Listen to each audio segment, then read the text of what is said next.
ಈ ಫೀಲ್ಡಲ್ಲಿ ಹುಡುಗಿರು ತುಂಬ ಕಮ್ಮಿ ಅಂದರೆ ಹೌದು ಅಲ್ವಾ? ಡೆಲಿವರಿ female 100% ಅಲ್ಲಿ ಒಂದು 5%. ಹಾಂ. ಸೊ ನೀವು ಯಾರು ಮೀಟ್ ಮಾಡಿರೋದು ನಾನ್ ಅವ್ರ meet ವಿಷಯ ಅಂದ್ರೆ ಅವ್ರಿಗೆ ಏನು ಪ್ರಾಬ್ಲಮ್ಸ್ ಇದೆ ಅವ್ರೇನು ಶೇರ್ ಮಾಡ್ಕೊಂಡಿದಾರಾ ಏನು ಕತೆ? ಅಥವಾ ರವಿ ಚೆನ್ನಾಗಿರೋ ಹುಡುಗಿ ಸ್ವಲ್ಪ ಹಂಗೆ ಫ್ರೆಂಡ್ಲಿ ಅವ್ರೆಲ್ಲ- ಫ್ರೀಡಮ್ ಆಗಿರ್ಬೋದು ಅಂತ. ಬ್ರೋ ಗೊತ್ತಿರ್ತದೆ ಅಂದೆ. ನನಗೆ ಯಾರು ಗೊತ್ತೇ ಇಲ್ಲ. DM ಗೊತ್ತಿರ್ತದಲ್ಲ. ಅಲ್ಲ ನನಗೊಂದ್ಸಲ ಒಂದು ಕೊಟ್ಟೋಗಿದ್ರು, ಇಲ್ಲ ಲೇಡಿ ಒಂದು ಇದಾರೆ ಕೊಟ್ಟೋಗಿದ್ರು. 5% ಇದ್ದಾರೆ. ಇದಾರಾ? ಕೆಲವು ನಮ್ಮ ಏರಿಯಾದಲ್ಲಿ ಒಂದು ಎಷ್ಟು ಜನ ಇದ್ದಾರೆ ಬ್ರೋ? ಒಂದು 4-5 ಜನ ಇದ್ದಾರೆ. ಇದ್ದಾರೆ.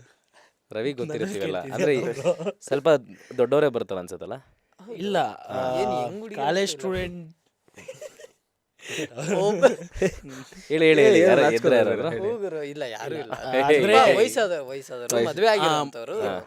ಆ ಥರನೇ. ಬಟ್ ನಮ್ಮ ಝೋನಲ್ಲಿ ನಾನು ಆಚೆ ನೋಡಿದ್ದೀನಿ ಕೆಲವರು ಈ ಕಾಲೇಜ್ ಸ್ಟೂಡೆಂಟ್ಸು ಈ ಥರವ್ರು ಮಾಡಿರೋರು ಇದ್ದಾರೆ, ಪಾರ್ಟ್ ಟೈಮ್ ಮಾಡೋರು ಇದ್ದಾರೆ, ಫುಲ್ ಟೈಮ್ ಮಾಡಿಲ್ಲ ಯಾರು. ಅಂದ್ರೆ ಅವ್ರ ಎಜುಕೇಶನ್ಗೆ ಅವರೇ ಹೆಲ್ಪ್ ಮಾಡ್ಕೊಳತ್ತರ. ನಮ್ಮ ಝೋನಲ್ಲಿ ಒಬ್ಬ ಹುಡುಗಿ ನಾರ್ತ್ ಇಂಡಿಯನ್ ಹುಡುಗಿ ರಾಮಯ್ಯ ಸ್ಟೂಡೆಂಟ್ ಒಬ್ರು ಇದ್ರು ನಮ್ಮ ಏರಿಯಾದಲ್ಲಿ, ನೋಡಿದೀನಿ.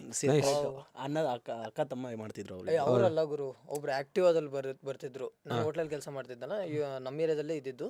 ಅವಾಗ ಒಬ್ರು ಬರ್ತಿದ್ರು ಪಾರ್ಟ್ ಟೈಮ್ ಕೆಲಸ ಮಾಡಿ. ಅವ್ರು ಒಂದು ಸ್ವಲ್ಪ ಟೈಮ್ ಬಂದಿದ್ರು, 1 month 2 months ಅಷ್ಟೇ. ಕಾಲೇಜ್ ಸ್ಟೂಡೆಂಟ್ಸ್ ಬರ್ತಾರೆ. ಲೈಕ್ ನಾನು ನೋಡ್ದಂಗೆ ನಾನು ಆಗ್ಲೇ ಒಬ್ಬ ತಮ್ಮ ಮತ್ತೆ ಒಬ್ರು ಮಾಡ್ತಾರೆ. ಆಮೇಲೆ ಇನ್ನೊಬ್ಬ ಒಬ್ಬ ಹುಡುಗಿ ಮಾಡ್ತೀನಿ ನಾರ್ತ್ ಇಂಡಿಯನು. ಅವರು ಲೈಕ್ PG ರೆಂಟ್ ಕಟ್ಕೊಳಕ್ಕೆ ಸಮ್ ಟೈಮ್ ಅಂದ್ರೆ ಗೊತ್ತಾಯ್ತು, ಮನೆಗೆ ಬರ್ಡನ್ ಆಗ್ಬಾರ್ದು ಅಂತ. ಬಾಯ್ ಫ್ರೆಂಡ್ಸ್ಗೆ ಬರ್ಡನ್ ಆಗ್ಬಾರ್ದು. No comments. ಎನಿವೇಸ್ ಅಲ್ಲ, ಬಟ್ ಎನಿವೇಸ್ ಏನೇ ಮಾತಾಡಿದ್ರು ಈ ಆ್ಯಪ್ಗಳಿಗೆ ಥ್ಯಾಂಕ್ಸ್ ಹೇಳಲೇಬೇಕು. ಹೌದು, ಇಡೀ ಎಕಾನಮಿ ಕ್ರಿಯೇಟ್ ಮಾಡಿದೆ, ಗಿಗ್ ಎಕಾನಮಿ ಅಂತ. ಆಯ್ತಾ, ಡೆಲಿವರಿ ಅಂದಾಗ ಅವರು ಮೇನ್ ನಮ್ಮ ಮನೆಗೆ ನನಗೆ usually night time ice cream ತಿನ್ಬೇಕನ್ಸುತ್ತೆ. ಹೆವಿ ಐಸ್ ಕ್ರೀಮ್ ಅಡಿಕ್ಟ್ ನಾನು. Ice cream free. ಅದು ಸೆಕೆಂಡ್ ಫ್ಲೋರಿಂದ ಇಳಿಸ್ತೀನಿ. ಫಸ್ಟ್ ಫ್ಲೋರಿಂದ ನಮ್ಮ ರೂಮ್ ಸೆಕೆಂಡ್ ಫ್ಲೋರ್ ಅಲ್ಲಿಂದ ಇಳಿಸ್ತೀನಿ. 3 ನಾಯಿಗಳಿದೆ ಅವರು, ವೈಟಿ, ಬ್ಲ್ಯಾಕಿ, ಬ್ರೌನಿ, 3 ಅಟ್ಯಾಕ್ ಮಾಡಿಬಿಡ್ತವೆ. ಆಯಿತಾ, ನನಗೆ ಒಂಥರ ಬೇಜಾರಾಗುತ್ತೆ. ಏನು ಈ ನಾಯಿಗಳಿಗೆ ನಾವು ಹೇಳ್ಕೊಳಕ್ಕಾಗಲ್ಲ, ಪಾಪ ಅವ್ರೇನೋ ಕೆಲಸ ಮಾಡೋಕೆ ಬರ್ತಿರ್ತಾರೆ ಅಂತ. ನೀವು ಹೆಂಗೆ ಡೀಲ್ ಮಾಡಿದ್ದೀರಾ? ಯಾವ ಏರಿಯಾದಲ್ಲಿ ನಿಮಗೆ ಸಖತ್ ಡೇಂಜರ್ ಗುರು ನಾಯಿಗಳ ಏರಿಯಾದಲ್ಲಿ ಅಂತ? ನಮ್ಮ ಝೋನಲ್ಲಿ ಜಲಲ್ಲಿ ಇದೆಯಲ್ಲ, ಅದೊಂಥರ ಹೆಂಗಂದ್ರೆ ಅದು ಕಾಡು ಆಕ್ಚುಲಿ ಸ್ವಲ್ಪ ಆ ಕಡೆ. ಸೊ ನನಗೆ ಗೊತ್ತಿರೋ ಪ್ರಕಾರ ಈ ಬೀದಿ ನಾಯಿಗಳಾದ್ರೂ ಪರವಾಗಿಲ್ಲ, ಸಾಕಿರೋ ನಾಯಿಗಳೇ ಡೇಂಜರು.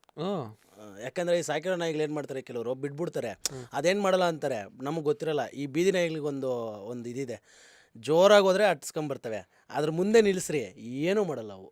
ನನ್ನ ಫ್ರೆಂಡೇ ನೀನು ಹೋಗ್ಬಿಡು ಅಂತಾರೆ. ಅದೇ ನಾವು ಲೋಕಲ್ ಅಂತ ಹೇಳ್ಬೇಕು. ಬೀದಿ ನಾಯಿಗಳು ನಿಜವಾಗ್ಲು ನಾನು ಎಷ್ಟೋ ಸರಿ ಸ್ಪೀಡಾಗಿ ಹೋಗ್ತಿರ್ತೀವ, ನೀವು ಬೇಕಾದ್ರೆ ನೀವು ಒಂದ್ಸರಿ ಟ್ರೈ ಮಾಡಿ, ಹಂಗಂತ ಹುಷಾರು. ಅಲ್ಲ, ಮಾಡಿದ್ದೀನಿ ನಾನು. ಸ್ಪೀಡಾಗಿ ಹೋಗಿ ಅದ್ರ ಮುಂದೆ ಸ್ಟಾಪ್ ಮಾಡಿ, ಅದು ನಮ್ಮನ್ನು ನೋಡಿ ಸುಮ್ಮನೆ ಆಗ್ಬಿಟ್ಟು ಹಿಂದಕ್ಕೆ ಹೋಗ್ಬಿಡ್ತವೆ. ಈ ಅಪಾರ್ಟ್ಮೆಂಟ್ಗಳಲ್ಲಿ ಅಲ್ಲಿ ಇಲ್ಲಿ ಇರ್ತವೆ, ಅದಕ್ಕೆ ನೀನು ಎಷ್ಟೇ ಹೇಳು ಏನೇ ಹೇಳು, ಅವರ ಅಮ್ಮ ಅವ್ರ ಅಪ್ಪ ಬಂದವರೆಗೂ ಅದು ಸೈಲೆಂಟಾಗಿ ಇರೋದೇ ಇಲ್ಲ. ಹಂಗೆ ನಾನು ಬೈತಾ ಇದ್ದೀರೇನೋ ಅಂತ ಅನ್ಕೊಂಡೆ. ನಾಯಿಗಳು. ಸೊ ನೆಕ್ಸ್ಟು, ನಿಮ್ಮ ಹತ್ರ ಓನ್ ವೆಹಿಕಲ್ ಇದೆ, ಓಕೆ. ಬಟ್ ಈಗ ಅಂದ್ರೆ ಎಲೆಕ್ಟ್ರಿಕ್ ವೆಹಿಕಲ್ಸ್ ಬಂದಿದೆ, ಇದೆಲ್ಲ ಬಂದಿದೆ. ನಂದು ಎಲೆಕ್ಟ್ರಿಕ್ ವೆಹಿಕಲ್ ಪ್ಲೀಸ್. ಚಿಕ್ಕ ವೆಹಿಕಲ್ ಬರುತ್ತಲ್ಲ, ಚಿಕ್ಕ ವೆಹಿಕಲ್ ಯೂಲೋ, ಆಮೇಲೆ ಇನ್ನೊಂದು ಜಿಪ್ ಅಂತ ಬರುತ್ತೆ. ಕಂಪ್ನಿ ಹೆಸರುಗಳು ತಗೊಂಡ್ರಿ? ಅಲ್ಲ ಪರವಾಗಿಲ್ಲ, ದಟ್ಸ್ ಓಕೆ. ಅದು ಹೆಂಗ್ ವರ್ಕ್ ಆಗುತ್ತೆ ಅಂದ್ರೆ ಪರ್ ಡೇ ಎಷ್ಟು ಬಾಡಿಗೆ? ಅದಕ್ಕೆ ವೀಕ್ಲಿ ರೆಂಟ್, ಮಂತ್ಲಿ ರೆಂಟ್ ಅಂತ ಪ್ಯಾಕೇಜ್ ಕೊಡ್ತಾರೆ ಅವ್ರಿಗೆ. ವೀಕ್ಲಿ ಬಂದ್ಬಿಟ್ಟು ಲೈಕ್ 3500 ರೂಪೀಸ್ ಸಮಥಿಂಗ್, ಪರ್ ಡೇಗೆ 250 ರೂಪೀಸ್ ಬರುತ್ತೆ ಅವ್ರಿಗೆ. ನನ್ನ ಪ್ರಕಾರ ಡೆಲಿವರಿ ಬಾಯ್ಸ್ಗೆ ಅದೊಂದು, ಅಂದ್ರೆ ಗಾಡಿ ಇಲ್ಲ ಅನ್ನೋಂಥವ್ರಿಗೆ ಒಂದು ಒಳ್ಳೆ ಪ್ಲಾಟ್ಫಾರ್ಮೇ. ಬಟ್ ಏನಂದ್ರೆ ಅದರಲ್ಲಿ ಪ್ರಾಬ್ಲಮ್ ಏನಂದ್ರೆ ಒಂದು ಮಿರರ್ ಇರಲ್ಲ, ಬ್ರೇಕ್ ಇರಲ್ಲ, ಸರಿಯಾಗಿ ಸರ್ವಿಸ್ ಇರಲ್ಲ, ಹಾರ್ನ್ ಇರಲ್ಲ ಗುರು. ಅದೇ ಬಿಗ್ಗೆಸ್ಟ್ ಇರಿಟೇಷನ್. ಲೈಟ್ ಇರಲ್ಲ. ಒಂದೊಂದ್ಸರಿ ಹೆಂಗಂದ್ರೆ ನನಗೆ ಒಂದೊಂದ್ಸರಿ ನೋಡಿದಾಗ ಲೈಕ್ ಒಂದು ಇನ್ಸಿಡೆಂಟ್, ಲೈಕ್ HSR ಅಲ್ಲೇ ಒಂದು ಸೂಪರ್ ಬೈಕ್ ಆಕ್ಸಿಡೆಂಟ್ ಆಗಿತ್ತು, ಅದು ವೈರಲ್ಲು ಆಗಿತ್ತು. ಒಬ್ಬ ಯುಲ್ಲು ಗಾಡಿಯಲ್ಲೇ ಗುದ್ದುಬಿಟ್ಟು. ಸೊ ಅದು ಹೆಂಗಂದ್ರೆ ಅದು ನೋಡೋಕೆ ಇಷ್ಟ ಇರ್ತದೆ ಗಾಡಿ, ಎಷ್ಟು ಡೇಂಜರ್ ಅಂದರೆ ಅದು. ಎಷ್ಟೋ ದೊಡ್ಡ BMW ಕಾರ್ಗೆ ನಿಲ್ಲಿಸ್ಬಿಡ್ತಾರೆ, ಯಾಕಂದ್ರೆ ಅವ್ರು ನೋಡೋದೇ ಇಲ್ಲ, ಮಿರರೇ ಇರಲ್ಲ ಅದಕ್ಕೆ. ನಾನೇ ಒಂದ್ಸರಿ ಕಲ್ಯಾಣ ನಗರ ಹತ್ರ ಒಂದು ಯುಲ್ಲು ಆಫೀಸ್ ಇದೆ ಆಕ್ಚುಲಿ, ಅಲ್ಲಿ ಹೋಗಿ ಕೇಳ್ತೀನಲ್ಲ, ಸರ್ ಇದಕ್ಕೆ ಮಿರರ್ ಬರೋದೇ ಇಲ್ವಾ, ಇಲ್ಲ ನೀವು ತೆಗೆದುಬಿಡ್ತೀರಾ ಅಂತಂದ್ರೆ ಬರುತ್ತೆ ಅದಕ್ಕೆ ಆಕ್ಚುಲಿ, ಬಟ್ ಇವರು ಹಾಕಿರಲ್ಲ ಅಂತ ಅನ್ಸುತ್ತೆ. ಎತ್ಕೊಂಡು ಹೋಗ್ಬಿಡ್ತಲ್ಲ, ಫಸ್ಟ್ ಕಸ್ಟಮರ್ ಎತ್ಕೊಂಡು ಹೋಗ್ತಾನೆ ಅಲ್ವಾ? ಸೊ ಹೆಂಗ್ ನಡೀತಿದೆ ಲೈಫ್ ನಿಮ್ದು ಇವಾಗ ಅದಾದ್ಮೇಲೆ? ಜಾಲಿ ಜಾಲಿ ಜಾಲಿ ಎಲ್ಲ ಶಾಲೆ ಚೆನ್ನಾಗಿದೆ ಸರ್. ಯಾಕಂದರೆ ಆಗಲೇ ಹೇಳ್ದಂಗೆ ತುಂಬ ಜನಕ್ಕೆ ಇದು ಪ್ಲಾಟ್ಫಾರ್ಮ್ ಕ್ರಿಯೇಟ್ ಆಗಿರುತ್ತೆ. ಯಾಕಂದರೆ ಕೋವಿಡ್ಗೆ ಮುಂಚೆ ಎಲ್ಲ ಇದು ಅಷ್ಟು ಜನಕ್ಕೆ ಗೊತ್ತಿರಲಿಲ್ಲ, ಈ ಡೆಲಿವರಿ ಫೀಲ್ಡ್ ಆಗಲಿ ಇದೆಲ್ಲ. ಸೊ ಆಫ್ಟರ್ ಕೋವಿಡು ತುಂಬ ಜನಕ್ಕೆ ಕೆಲಸಗಳು ಹೋಗ್ಬಿಡ್ತು. ತುಂಬ ಜನ ಅಂತೂ ಕೆಲಸ ಹಿಂಗೆ ಅಂದರೆ ಅನ್ಎಂಪ್ಲಾಯ್ಡ್ ಆಗ್ಬಿಟ್ರು. ಬೆಂಗಳೂರಿಗೆ ಕೆಲಸಕ್ಕಂತ ಬಂದರೆ ಎಕ್ಸ್ಪೀರಿಯನ್ಸ್ ಕೇಳ್ತಾರೆ, ಕೆಲಸ ಕೊಟ್ರೇ ಎಕ್ಸ್ಪೀರಿಯನ್ಸ್ ಆಗೋದು, ಬಟ್ ಆದರೆ ಕೆಲಸನೇ ಕೊಡಲ್ಲ. ಸೊ ನಾನೇ ತುಂಬ ಜನ ಫೇಸ್ ಮಾಡಿಬಿಡ್ತೀನಿ. ತುಂಬ ಜನಕ್ಕೆ ಒಂದು ಒಳ್ಳೆ ಪ್ಲಾಟ್ಫಾರ್ಮ್ ಇದು ದುಡಿಯೋರ್ಗಂತೂ. ಅಲ್ಲ, ಈ ಡೆಲಿವರಿ ಪಾರ್ಟ್ನರ್ಸು ಆಬ್ವಿಯಸ್ಲಿ ಯೂಶಲಿ ಏನಪ್ಪ ಅಂದರೆ 20-21 ಹಂಗೆ ಸ್ಟಾರ್ಟ್ ಮಾಡ್ತಾರೆ. ಬಟ್ ಕೆಲವೊಂದು ಪ್ರೊಫೆಷನ್ಸಲ್ಲಿ ಫಾರ್ ಎಕ್ಸಾಂಪಲ್ ಕ್ಯಾಬ್ ಡ್ರೈವರ್ಸೇ ನೋಡಿದ್ದೀವಿ, 45 ವರ್ಷಕ್ಕೆ ಕೆಲಸದಿಂದ ಕಿತ್ತಾಕೋದ್ರಿಂದ ಕ್ಯಾಬ್ ಡ್ರೈವ್ ಮಾಡ್ತಿರ್ತಾರೆ. ಹಾಗೆ ನಿಮ್ಮ ಡೆಲಿವರಿ ಪಾರ್ಟ್ನರ್ಸಲ್ಲಿ ಯಾರಾದರೂ IT ಕೆಲಸದಿಂದ ಕಿತ್ತಾಕಿ ಈ ಥರ ಓಡಿಸಿರೋರು ಅಥವಾ ಮಾಡ್ತಿದ್ದಾರೆ ಸರ್. ಓಕೆ, ತುಂಬ ಅಂದರೆ ಇನ್ನೊಂದು ಇವಾಗ ಒಂದು ಪಾಯಿಂಟ್ ಮೆನ್ಷನ್ ಮಾಡ್ತೀನಿ. ತುಂಬ ಜನಕ್ಕೆ ಒಂದು ತಲೆಯಲ್ಲಿ ಎಲ್ಲರೂ ಅನ್ಕೊಳ್ಳೋದು ಡೆಲಿವರಿ ಫೀಲ್ಡ್ ಅಂದರೆ ಏನೋ ಓದಿರಲ್ಲ, ಎಜುಕೇಷನ್ ಇರಲ್ಲ, ಸೊ ಅಂಥವ್ರೆ ಡೆಲಿವರಿ ಫೀಲ್ಡ್ಗೆ ಬರೋದಂತ. ಸರ್ ನಾನು ತುಂಬ ಜನ ನೋಡಿದ್ದೀನಿ, ಡಬಲ್ ಡಿಗ್ರಿ ಮಾಡಿರೋರು ನೋಡಿದ್ದೀನಿ, ತುಂಬ ನಾವು ಇನ್ನೂ ನಮ್ದು ಇನ್ನೂ ಸೆಕೆಂಡ್ PU ಅಷ್ಟೇ. ಬಟ್ ತುಂಬ ಜನ ಇದ್ದಾರೆ. ಒಂದು ಇನ್ಸಿಡೆಂಟ್ ಹೇಳ್ಬೇಕು ಅಂದರೆ ಒಬ್ಬರು ಪೊಲೀಸ್ಗೆ ಟ್ರೈ ಮಾಡ್ತಾರೆ. ಸೊ ಅವ್ರದ್ದು ಆ್ಯಕ್ಚುಲಿ ಡಬಲ್ ಡಿಗ್ರಿ ಏನೋ ಆಗಿರುತ್ತೆ. ನನಗೆ ಕಾಂಟ್ಯಾಕ್ಟ್ ಮಾಡಿಕೊಂಡು ಬರ್ತಾರೆ. ಅವರು ಲೈಫ್ ನನ್ನ ಹತ್ರ ನನಗಂತೂ ತುಂಬ DMs ಬಂದಿದೆ. ಲೈಕ್ ತುಂಬ ಎಜುಕೇಷನ್ ಆಗಿರೋರು ಬಂದು ಮಾಡ್ತಾಯಿದ್ದಾರೆ. ನನಗೆ ಗೊತ್ತಿರೋರೇನೇ ಇದ್ದಾರೆ ತುಂಬ ಎಜುಕೇಷನ್ ಆಗಿರೋರು.